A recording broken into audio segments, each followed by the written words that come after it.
¿cuáles creen ustedes que son las preguntas abiertas más relevantes que se plantea la ciencia en la actualidad y cuáles de ellas creen que se responderán en el futuro cercano? Y yo, por el tema que venimos hablando de las medidas de distancia en astronomía y lo importantes que son, yo diría que las 200.000 millones de primeras preguntas sería ¿cuál es la distancia a la estrella? Tal. La distancia a la estrella, ¿cuál? Y así 200.000 millones. Y luego todas las demás. Venga, por orden, Carlos. Sí, un poco. Yo voy a tomar la salida fácil y a reciclar tu respuesta, Héctor. Ese tema de las distancias parece, o sea, no es baladí, yo creo que a nadie le parece baladí, pero tiene una extensión bastante seria y es que muchas de las cosas de cosmología que pretendemos descubrir o depurar dependen de lo que le llaman la escala de distancia o la escalera de distancias.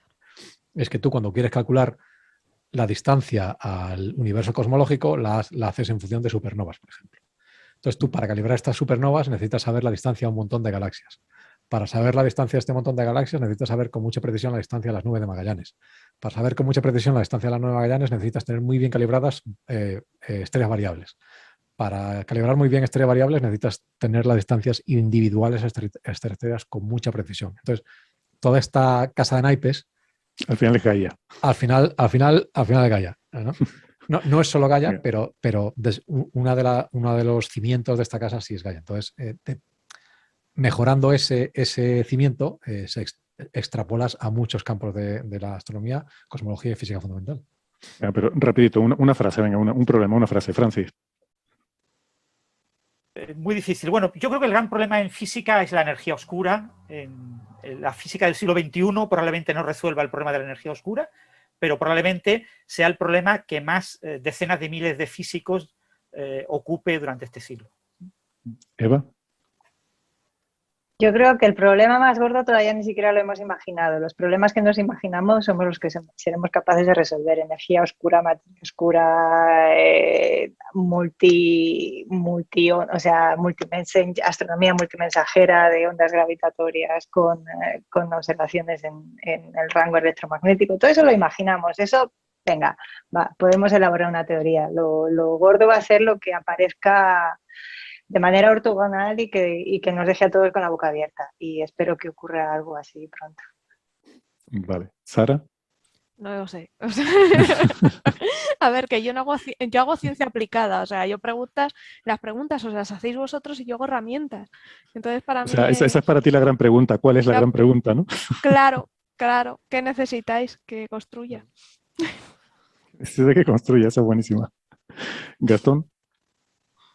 Creo que repetiría un poco la respuesta de Francis, la energía oscura, que se relaciona también con la de Carlos, porque eso también está muy relacionado como cómo hacer una escala de distancias en el universo a gran escala. Así yo diría, en tratar de entender qué es esa oscura sustancia, si es una sustancia que compele el universo a expandirse aceleradamente, esa sería una de esas, de muchas otras. Bueno, yo claro que mi respuesta fue de broma, por supuesto. Pregunta Zebra que si la radiación de Hawking solo es térmica, entonces la partícula entrelazada que entra en el agujero negro tampoco lleva más información. Claro, son partículas que surgen de fluctuaciones cuánticas, con lo cual entiendo que no hay Justamente la información es ese entrelazamiento. Justamente uno quiere entender lo que entró, cuál es la historia de lo que se formó. En realidad no es que uno tiene que hablar de que la partícula lleva o no lleva información. La información está relacionada con ese entrelazamiento entre la partícula que entró y aquella que salió.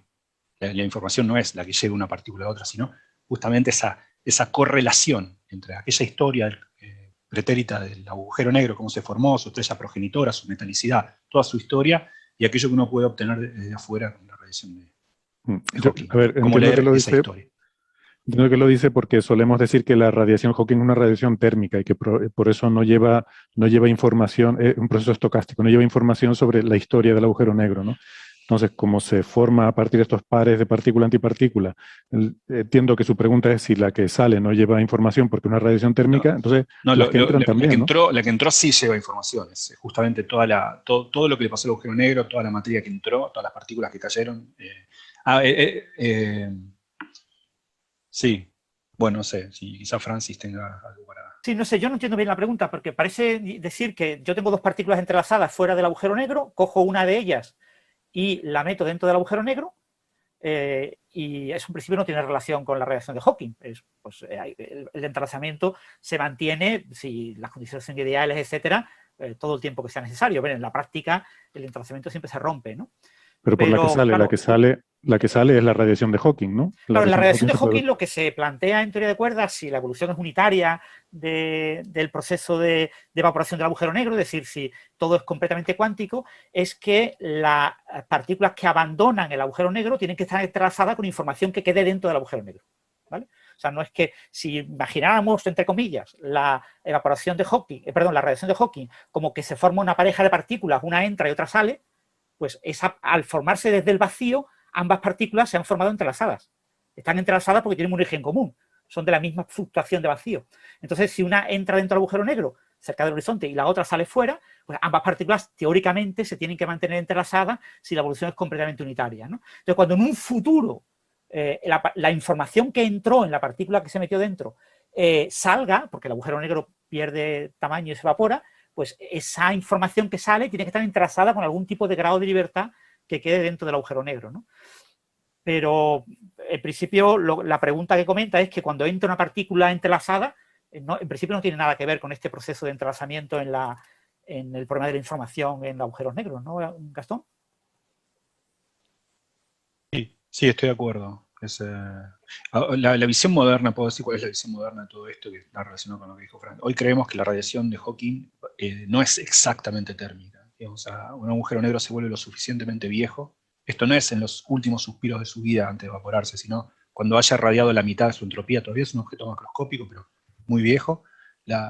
Cuando haya ya irradiado la mitad de la entropía que tenía, expulsado al medio en forma de radiación esa entropía, entonces la radiación de Hawking va a empezar a mostrar su aspecto no térmico, va a empezar a mostrar que no era exactamente térmica, sino que va a restituir al medio la información que contenía. Bueno, se ve que a la gente no le interesa nada la física teórica porque sigue sin preguntar cosas de esas. Quantin dice, la teoría de cuerdas da a entender que la gran explosión, el Big Bang, no fue el origen del universo, sino solo la evolución de un estado preexistente. Y menciona a Gabriele Veneciano. ¿Puede ser cierto? Es cierto lo que dice de que hay modelos dentro de la teoría de cuerdas y que Veneciano y Gasperini, entre otros, sobre todo en las décadas de 90, una vieja forma de hacer cosmología en teoría de cuerdas, no porque haya sido superada, sino porque hay diferentes justamente secciones a explorar de la teoría, daba cuenta de, usando lo que se llama como T-dualidad en la teoría de cuerdas, que es una simetría interna que la teoría tiene, de poder establecer que hay una fase de expansión en la que nosotros vivimos y una fase previa de contracción, una suerte de rebote cósmico, pero son algunos modelos dentro del contexto de teoría de cuerdas. No es que la teoría de cuerdas prediga la existencia de una fase previa del universo, ni que se haya demostrado que esa fase previa o algo parecido sea necesario para que la teoría de cuerdas tenga sentido. De hecho, hay problemas cosmológicos en teoría de cuerdas que son más acuciantes porque son cosas más simples que no podemos describir. Como por ejemplo, describir un universo sin dar explicación para eso. Solamente el mero hecho de describir un universo que se expande aceleradamente como aquel en el que vivimos es un problema que la teoría de cuerdas a escalas de cuestiones cosmológicas no puede resolver todavía. Es cierto lo que dice, Veneciano estuvo involucrado en eso, lo que se conoce como pre-Big Bang String Cosmology, pero es un modelo dentro de la teoría de cuerdas, y algún día podemos hablar de eso, pero no es lo único que la teoría de cuerdas dice acerca de la cosmología. Estoy buscando alguna pregunta. La teoría de cuerdas también permite la inflación cósmica, ¿no? Aunque ha habido problemas ahora con lo del Swampland y ciertos modelos inflacionarios están fuera del landscape, están fuera, digamos, de lo que a priori predice la teoría de cuerdas, pero sí es cierto que todavía quedan algunos modelos inflacionarios y modelos en los que no hay ese pre-Big Bang. Claro, el KKLT, por ejemplo, esos modelos.